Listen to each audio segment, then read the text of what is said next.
ادارے کا ایک سال کا کتنا بجٹ تھا, یہاں پہ کتنے ٹیچرز جو ہیں وہ سروائیو کر رہے ہیں. عام آدمی کے پاس یہ اختیارات ہیں کہ وہ کسی بھی گورنمنٹ کے ادارے سے جا کے پوچھ سکتا ہے. جی اچھا, آپ یہ دیکھیں کہ بہت سارے لوگوں کو یہ پتہ ہی نہیں ہوتا کہ ان کے پاس کیا اختیارات ہیں. لوگوں کو پتہ ہونا چاہیے کہ آپ لوگوں کے اختیارات کیا ہیں. ہمارے اداروں کے اندر کیا کوارڈینیشن نہیں ہے. پاکستان میں جیسے ہی کوئی سڑک بنتی ہے تو اس کو توڑنے کے لیے سٹارٹ ہو جاتے ہیں لوگ. بڑا کردار اس میں ہمارے پولیٹیشنز کا بھی ہوتا ہے, وہ چاہتے ہیں کہ ہمارے ڈیروں پہ جو ہے وہ رش لگا رہے. بسم اللہ الرحمن الرحیم. السلام علیکم, میں ہوں آپ کا ہوسٹ ڈاکٹر رمیز راجہ, آپ کے پروگرام ہمارے ہیرو میں. ناظرین, آج کے شو میں آپ سے بات کروں گا معاشرے میں جو ہمارے عام انسان کو مسائل درپیش ہیں اور ان کو کیسے حل کروایا جا سکتا ہے. اس حوالے سے ایک ٹرمینالوجی ہے رائٹ ٹو انفارمیشن, کہ انفارمیشن کا صحیح آپ لوگوں کو انفارمیشن کا پتہ ہونا بہت ضروری ہے. اس حوالے سے ہم نے اپنے گیسٹ کو انوائٹ کیا ہے. یاسر آزاد ہمارے ساتھ ہیں. السلام علیکم یاسر. جی وعلیکم السلام. کیا حال ہے, کیسے مزاج ہیں؟ Thank you so much for inviting me sir. Welcome.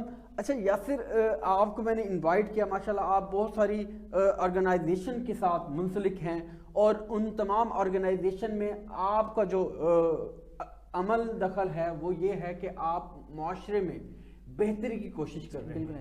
آپ لوگوں کی پوری کوشش ہے کہ معاشرے میں جو ہے نا جو مسائل ہیں عام لوگوں کو وہ حل کیے جائیں. تو سب سے پہلے میں آپ سے جو سوال کروں گا وہ ہمارے پبلک جاننا چاہتی ہے کہ what is right to information. بسم اللہ الرحمن الرحیم. دیکھیں بالکل آپ نے صحیح بتایا, میں ڈفرینٹ آرگنائزیشنس کے ساتھ ڈفرینٹ پروجیکٹس میں کام کر رہا ہوں. بیسکلی ہمارا پرپز, ہمارا مقصد یہی ہے کہ ہم سوسائٹی میں سسٹینیبل ڈیولپمنٹ کے لیے کام کریں. اسی طرح ڈفرینٹ جو ہے ایکٹس پہ ہم کام کرتے ہیں, جس میں آپ نے ڈسکس کیا رائٹ ٹو انفارمیشن. یہ آرٹیکل 19A ہے جس کا مقصد پبلک کو امپاور کرنا ہے, جس کے تحت جو ہے آپ کسی بھی ادارے سے آپ سوال و جواب کر سکتے ہیں. پاسٹ میں جو ہے ایشوز ہوتے تھے کہ لوگوں کو نہیں پتہ ہوتا تھا, ابھی بھی ہماری بہت زیادہ عوام کو, پبلک کو نہیں پتہ اس ایکٹ کے بارے میں.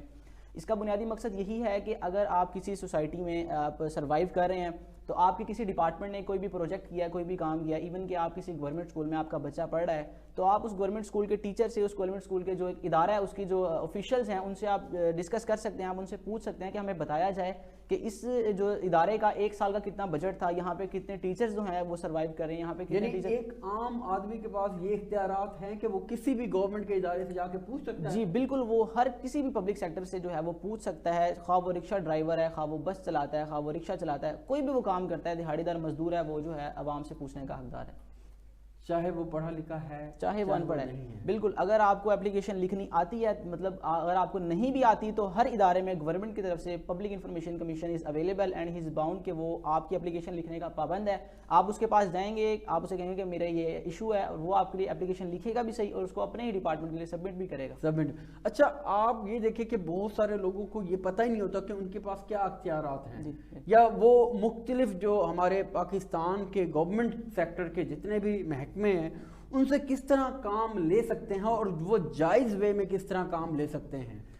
تو اس کی اویئرنیس بھی مطلب عوام کو کیسے ملے؟ جی بالکل, جس طرح سے ہم میں خود بھی پچھلے 3-4 سالوں سے اس ایکٹ کو, ڈفرینٹ ایکٹ کو لوگوں میں جو ہے وہ پروموٹ کرنے کی کوشش کر رہا ہوں. اسی طرح ڈفرینٹ جو سوشل ایکٹیوسٹ ہے وہ اپنی کردار کو ادا کر رہے ہیں. اگر ہم سب مل کے ایک سوسائٹی کی بہتری کے لیے کام کریں تو لوگوں کو بھی پتہ چلے گا, پبلک اسے اویئر ہوگی. تو جب تک لوگ زیادہ سے زیادہ اویئر نہیں ہوں گے, ان ایکٹس کا استعمال نہیں کیا جائے گا, ہماری جو سوسائٹی ہے وہ سسٹین کی طرف نہیں جائے گی. اچھا, مجھے لگتا ہے کہ پبلک اویئرنیس اس لیے بھی نہیں دی جاتی, کہیں لوگوں کو ان کے اختیارات پتہ نہ چلے جائیں اور ہمارے محکمے جو گورنمنٹ کے محکمے ان کے لیے مشکلات نہ کھڑی ہو جائیں. بالکل ایسے ہی ہے, ایک بڑا کردار اس میں ہمارے پولیٹیشنز کا بھی ہوتا ہے. وہ چاہتے ہیں کہ ہمارے ڈیروں پہ جو ہے وہ رش لگا رہے, ہمارے ڈیروں پہ جو ہے لوگوں کو آنا جانا لگا رہے. اگر لوگوں کو جب اپنے رائٹس کا پتہ چل جائے گا, لوگوں کو اپنے حقوق کا پتہ چل جائے گا, تو یہ سیاستانہ ایک وڈیرانہ نظام تھا, میں سمجھتا ہوں وہ ختم ہو جائے گا. جب لوگوں کو اپنے اختیارات پتہ ہوں گے تو ان کو, اگر ان کے پاس کوئی ایشو ہے, ان کے FIR ہو گئی ہے, ان کو کسی ڈپارٹمنٹ سے کوئی ایشو چل رہا ہے, تو وہ اپنے رائٹ وے کو یوز کرتے ہوئے, ان ایکٹ کو یوز کرتے ہوئے جو ہے گورنمنٹ کے اداروں سے خود ہی سوال و جواب کرے گا اور اپنے حق کے لیے خود ہی وہ لڑ سکے گا. اچھا, گورنمنٹ کے تھرو یہ اویئرنیس لوگوں تک نہیں پہنچ رہی, تو کیا پبلک سیکٹر ایسے ہیں جو کوشش کر رہے ہیں کہ لوگوں کو اویئرنیس دیں؟ جی بالکل, پنجاب انفارمیشن کمیشن جو ہے وہ کافی عرصے سے بہت اچھا کام, اپنا کردار ادا کر رہا ہے. لوگوں کو جو ہے بڑی بڑی کیپیسٹی بلڈنگ کے لیے لوگوں کو اس اس ایکٹ کے حوالے سے اویئر کرنے کے لیے سیشنز کرتے ہیں, سیمینارز کرتے ہیں, پارلیمنٹیرینز کو ٹرینز کرتے ہیں. میں خود بھی کئی پروجیکٹس میں جو ہیں پبلک پنجاب انفارمیشن کمیشن کے ساتھ کام کر چکا ہوں. وہ اپنا کردار میں سمجھتا ہوں بہت بخوبی جو ہے وہ ادا کر رہے ہیں. کب یہ اسٹیبلش ہوئی؟ اسٹیبلش جو ہے پنجاب میں 2013 میں جو ہے وہ یہ ایکٹ جو ہے وہ بنایا گیا, کے پی میں بھی 2010 میں بنایا گیا, سندھ میں 13 میں بنایا گیا, اور جو ہے اب اس کی امپلیمنٹیشن بھی ڈفرینٹ ڈپارٹمنٹس میں ہو رہی ہے. اچھا ناظرین, آپ لوگوں کو پتہ ہونا چاہیے کہ آپ لوگوں کے اختیارات کیا ہیں. آپ جس گلی محلے میں رہ رہے ہیں, آپ ایک چھوٹی سی چیز بھی لیتے ہیں تو اس پہ بھی آپ ٹیکس پیڈ, مطلب آپ کنزیومر ہیں. اگر آپ ٹیکس پے کرتے ہیں تو آپ گورنمنٹ سے تمام اختیارات بھی وہ لے سکتے ہیں جو ایک عام آدمی کو ہونے چاہیے. لیکن ہمیں کیونکہ انفارمیشن نہیں ہوتی کہ ہمارے لیے کیا, مطلب ہمارے پاس اختیارات ہیں, تو ہم ان اختیارات کو نہیں لے پاتے. ایون کہ آپ کے ایریا کے لیے ایک مخصوص خاک روب ہوتے ہیں 2 یا 3, آپ کو پتہ نہیں ہوتا کہ آپ اس کو کیسے مطلب یوٹیلائز کر سکتے ہیں. جی بالکل, ہر علاقے میں جو ہے ہر گلی محلے میں خاک روب موجود ہوتے ہیں. اگر ہم جاننا چاہیں کہ ہمارے خاک روب کون ہے جو ہمارے گلی کا کوڑا کرکٹ اٹھا کے لے کے جائیں گے, تو آپ میونسپل کارپوریشن سے جو ہے وہ خط و کتابت کر سکتے ہیں, آپ ان سے سوال و جواب کر سکتے ہیں. ایون کہ ہماری گلی میں جو ہمارے محلوں میں اگر کوئی سڑک بنتی ہے, کوئی سولنگ بنتی ہے, کوئی پختہ سڑک کی تعمیر ہوتی ہے, تو ہم دیکھتے ہیں کہ 1 سال بعد 2 سال بعد وہاں پہ سیوریج والے آ جاتے ہیں, وہاں پہ سوئی گیس کی لائن بچھانے والے آ جاتے ہیں, وہاں پہ پی ٹی سی ایل آ جاتے ہیں. تو ہمارے اداروں کے اندر کیا کوارڈینیشن نہیں ہے؟ کیا جب ہماری سڑک بن رہی تھی, جب اس نے ٹھیکہ لیا تھا ٹھیکیدار نے, کیا سوئی گیس کو نہیں بتایا تھا کہ ہم نے 10 سال کا ایک پروجیکٹ بنایا, 10 سال تک یہ سڑک نہیں ٹوٹے گی؟ تو جب ہمارے لوگ اویئر ہوں گے, وہ اپنی جو گورنمنٹ کے اداروں سے جواب و خطاب کرنا شروع کریں گے, تو میں سمجھتا ہوں ایک بہت زیادہ بہتری. اچھا, یہ آپ نے بہترین ایک پوائنٹ اٹھایا ہے کہ بالکل پوری دنیا میں یہ رول ہے کہ اگر کوئی بھی محکمہ کسی بھی سڑک کو توڑ کے اپنے کام کے لیے توڑے گا تو وہ ایک ٹائم لیمٹ دے گا کہ ہم 10 دن کے لیے کام کر رہے ہیں. ان 10 دن کے بعد وہ اس کو ریپیئر کر کے بالکل اصلی حالت میں دے گا, اور پھر وہ گورنمنٹ سے اجازت لینے کے بعد یہ کام سٹارٹ کرے گا, اور جیسے ہی کمپلیٹ کرے گا تو گورنمنٹ کو ایک لیٹر بھیجے گا کہ ہم نے کام کمپلیٹ کر دیا اور اپنا سڑک کو دوبارہ ریپیئر کر دیا. پاکستان میں جیسے ہی کوئی سڑک بنتی ہے تو اس کو توڑنے کے لیے سٹارٹ ہو جاتے ہیں لوگ. ایسے ہی ہے, یہ محکمے بھی اور یہ لوگ بھی اپنی مطلب اس جگہ کو, تو ایک عام آدمی ان کو کیسے روک سکتا ہے؟ دیکھیں, جب بھی کوئی پروجیکٹ لیا جاتا ہے تو اسی ایکٹ میں یہ چیز بھی ایڈ ہے کہ وہ اپنی تمام چیزوں کو, تمام جو اس کے ریکارڈز ہوتے ہیں وہ گورنمنٹ کو سبمٹ کرواتا ہے کہ وہاں پہ کس طرح کا میٹیریل لگا رہا ہے, وہاں پہ کس طرح کی جو ہے کنکریٹ یوز ہو رہی ہے, وہاں پہ کس طرح کا سریا یوز ہو رہا ہے, وہاں پہ کس طرح کی بجری یوز ہو رہی ہے. تو جب ایک اس کا پروسیجر ہوتا ہے, اس کو ٹینیور ہوتا ہے, اس کی ایک ایکسپائری ڈیٹ بھی ہوتی ہوگی, لازمی بات ہے. تو جب اس کی ایکسپائری ڈیٹ سے پہلے وہ ایکسپائر ہو جاتی ہے تو لازمی بات ہے کہ ٹھیکیدار نے اس میں جو ہے وہ اپنا کچھ نہ کچھ غلط حرکات کی ہیں, یعنی کہ وہ صحیح طرح سے نہیں بنائی.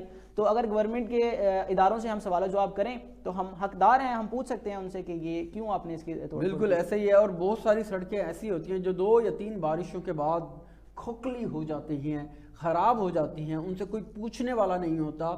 تو ہماری پبلک اپنے حق کے لیے جب باہر نہیں نکلے گی تو یہ تبدیلیاں نہیں آئے گی.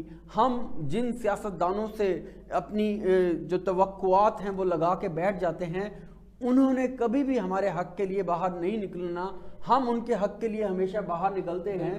اچھا, باہر کے ملکوں میں جب بھی کوئی بڑا چینج آتا ہے, جیسے پیٹرولیم کے پرائز بہت ہائی ہو گئے, تو آپ دیکھتے ہیں کہ پبلک کا ایک بہت بڑا مجمع پروٹیسٹ کے لیے باہر آ جاتا ہے. کبھی بھی پاکستان میں ایسا نہیں دیکھا گیا. کرٹیسائز کرنے والے بہت ہوں گے. ایسے ہی ہے کیونکہ لوگوں کے اپنے مفادات جڑے ہوتے ہیں. ہماری قوم جو ہے, میں سمجھتا ہوں ایک بزدل قوم ہے, ہمارے جو جوان ہے وہ بزدل جوان ہیں, ان کو اپنے مفادات کی وجہ سے وہ جو ہیں ان چیزوں سے باہر نہیں نکلتے. فار ایگزامپل ایک محلے کا اگر چوکی دار بھی ہے, ہمارے کوئی علاقے کا کوئی نمبردار بھی ہے, تو اس کے اپنے جو ہے صوبائی اسمبلی کے وزیر کے ساتھ اپنے تعلقات بچانے کے لیے کہ میں نے اپنے بچے کی نوکری لگنی ہے, میں نے اپنے جو ہے آنے والے وقتوں میں ان سے کام نکلوانے ہیں, تو بس اسی وجہ سے جو ہے ہم اپنے تعلقات کو بچانے کے لیے پاکستان کو ہمیشہ پس سے پش ڈال رہے ہیں, اور ہمارا ملک جو ہے پیچھے سے پیچھے کی طرف جا رہا ہے. ایسا بھی ہوتا ہے, فرض کریں کہ پولیٹیکل پارٹیز کے ساتھ اٹیچمنٹ کی وجہ سے بھی ایک حق اور سچ کی آواز دب جاتی ہے. دیکھیں, اگر کوئی ایک بندہ پی ٹی آئی کے ساتھ ایفیلیٹڈ ہے اور پیٹرول کے پرائس ریز ہو رہے ہیں, تو وہ حق سچ کی آواز یا اس کے اگینسٹ کوئی آواز اٹھانے کے بجائے بلکہ گورنمنٹ کو سپورٹ کرتا ہے یا ایٹ لیسٹ خاموش رہ جاتا ہے. بالکل ایسے ہی ہے. جب تک قوم مفاد عامہ کے لیے کام کرتی رہے گی, جب تک لوگ پاکستانیت کو پروموٹ نہیں کریں گے, جب تک لوگ پاکستان کے لیے ہمیشہ پاکستانی بننے کا, دیکھیں میں میری ایج کو 22 ایئرس کی ہو گئی ہے, اور میں روزانہ جو ہو اپنی مارننگ میں نیشنل سانگ سنتا ہوں, پاکستان کے ترانے سنتا ہوں, تو ان چیزوں سے جو ہے حب الوطنی پیدا ہوتی ہے. تو جب آپ پاکستان کے لیے کام کرنا چاہتے ہیں تو آپ نہیں دیکھتے کہ سامنے نواز شریف ہے, آپ نہیں دیکھتے سامنے جو ہے مولانا فضل الرحمان ہے, آپ نہیں دیکھتے, آپ دیکھتے ہیں پاکستان کے لیے بہتر کون ہے جو پاکستان کو بہتری کی طرف لے کے جا سکتا ہے. جب اس طرح سے ہم تب سب لوگوں کی سوچ ہو جائے گی, ہم تھنکنگ ہماری پاکستانیت کو پروموٹ کرنے کی ہو جائے گی, تو میں سمجھتا ہوں کہ انشاءاللہ آنے والے وقتوں میں پاکستان بھی دنیا کی طرح ترقی کرے گا. انشاءاللہ بالکل پاکستان کو پروموٹ کرنا چاہیے. آپ جب بھی ووٹ دیں تو ایک اپنے سنگل مفاد کی طرف نہ سوچیں کہ ہماری گلی بنا دے گا یا ہماری سڑک بنا دے گا, بلکہ پاکستان کے لیے کتنا امپورٹنٹ ہے یا ہمارے ملک اور قوم کے لیے کتنا فائدہ مند ہوگا یہ کینڈیڈیٹ, تو اس مفاد کو آپ لوگوں نے پہلے سوچنا ہے, گلی محلے کو بعد میں سوچنا ہے, کیونکہ وہ ساری چیزیں تو سیکنڈری ہیں. سب سے پہلے پاکستان ہے, پاکستان کی ترقی اور خوشحالی ہمارے لیے زیادہ امپورٹنٹ ہے. تو یاسر آپ کا بہت بہت شکریہ, آپ ہمارے پروگرام میں آئے, بہت مزہ آیا, آپ نے مجھے انوائٹ کیا سر, بہت مزہ آیا آپ کے ساتھ بات کر کے. انشاءاللہ پھر آپ سے ملاقات ہوگی. ناظرین آپ بھی اپنا خیال رکھیے گا, آپ لوگوں سے پھر ملاقات ہوگی. اللہ حافظ, فی امان اللہ.